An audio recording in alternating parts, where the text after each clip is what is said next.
Nervous, very dreadfully nervous I had been and am. But why will you say that I am mad? The disease had sharpened my senses, not destroyed, not dulled them. Above all was the sense of hearing acute.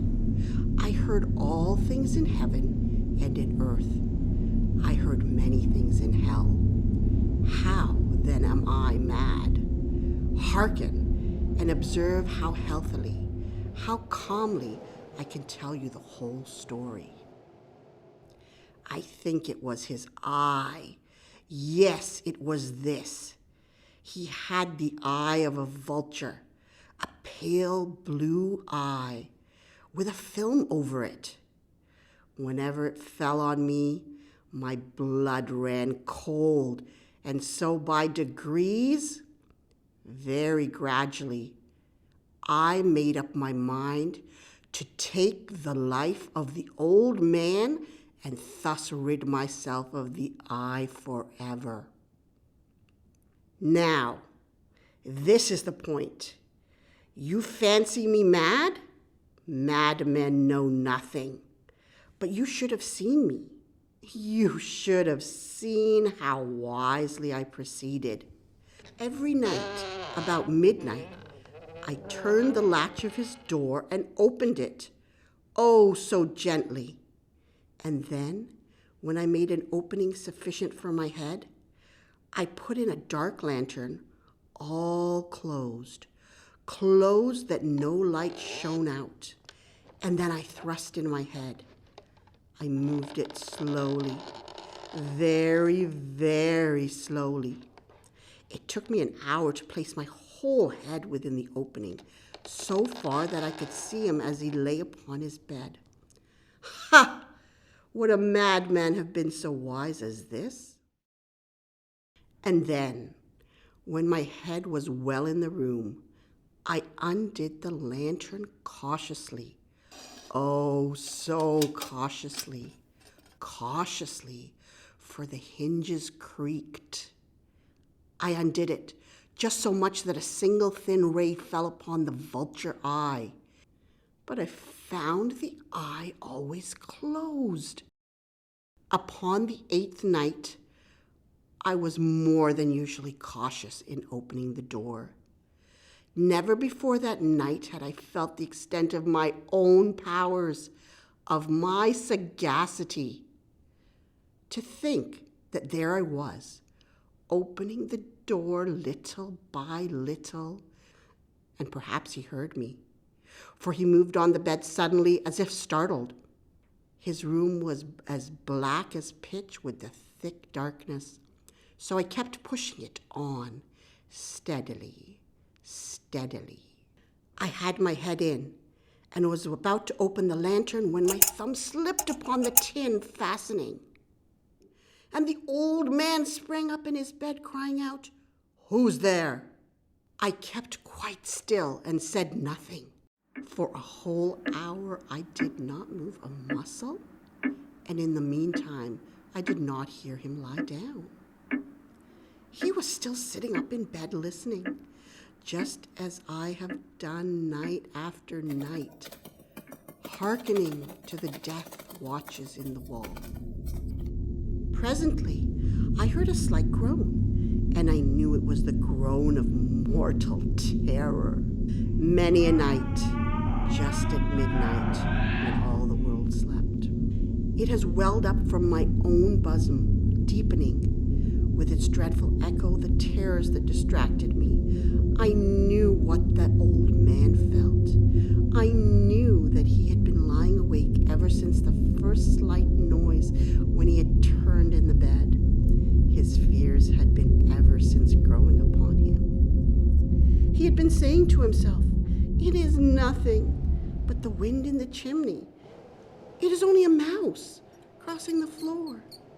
Yes, he had been trying to comfort himself with these suppositions, but he had found all in vain. All in vain, because death, in approaching him, had stalked with his black shadow before him and enveloped the victim. It was the mournful influence of the unperceived shadow that caused him to feel, although he neither saw nor heard, to feel the presence of my head within the room. At length, a simple dim ray, like the thread of a spider, shot from out the crevice and fell full upon the vulture eye. It was open, wide open, and I grew furious as I gazed upon it. I saw it with perfect distinctness. A dull blue, with a hideous veil over it that chilled the very marrow in my bones. There came to my ears a low, dull, quick sound, such as a watch makes when enveloped in cotton. It was the beating of the old man's heart. It increased my fury as the beating of a drum stimulates the soldier into courage. And now, at the dead hour of the night, amid the dreadful silence of that old house, so strange a noise as this excited me to uncontrollable terror. The beating grew louder, louder. The old man's hour had come. With a loud yell, I threw open the lantern and leaped into the room. He shrieked once only. In an instant, I dragged him to the floor and pulled the heavy bed over him. I then smiled gaily to find the deed so far done. But for many minutes, the heart beat on with a muffled sound. This, however, did not vex me. It would not be heard through the wall. At length it ceased. His eye would trouble me no more. If still you think me mad, you will think so no longer when I describe the wise precautions I took for the concealment of the body. First of all, I dismembered the corpse. I cut off the head and the arms and the legs. I then took up 3 planks from the flooring of the chamber and deposited all between the scantlings. I then replaced the boards so cleverly, so cunningly, that no human eye, not even his, could have detected anything wrong.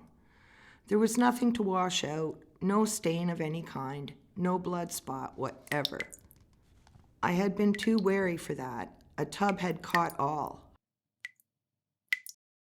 As the bell sounded the hour, there came a knocking at the street door. I went down to open it with a light heart, for what had I now to fear? There entered 3 men who introduced themselves with perfect suavity as officers of the police. A shriek had been heard by a neighbor during the night.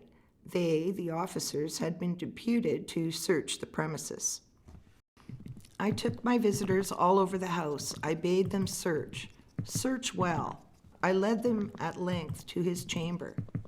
In the enthusiasm of my confidence, I brought chairs into the room and desired them here to rest from their fatigues, while I myself, in the wild audacity of my perfect triumph, placed my own seat upon the very spot beneath which reposed the corpse of the victim. The officers were satisfied. My manner had convinced them. But ere long, I felt myself getting pale and wished them gone. My head ached, and I fancied a ringing in my ears. But still they sat and still chatted. I talked more freely to get rid of the feeling, but it continued and gained definiteness, until at length I found that the noise was not within my ears. I gasped for breath, and yet the officers heard it not. I talked more quickly, more vehemently, but the noise steadily increased. I arose and argued about trifles in a high key and with violent gesticulations, but the noise steadily increased. Why would they not be gone? I paced the floor to and fro with heavy strides, as if excited to fury by the observations of the man, but the noise steadily increased. Oh God, what could I do? I foamed, I raved, I swore. I could bear those hypocritical smiles no longer. I felt that I must scream or die. And now, again, hark, louder, louder, louder, louder. Villains, I shrieked, dissemble no more. I admit the deed. Tear up the planks. Here, here. It is the beating of his hideous heart.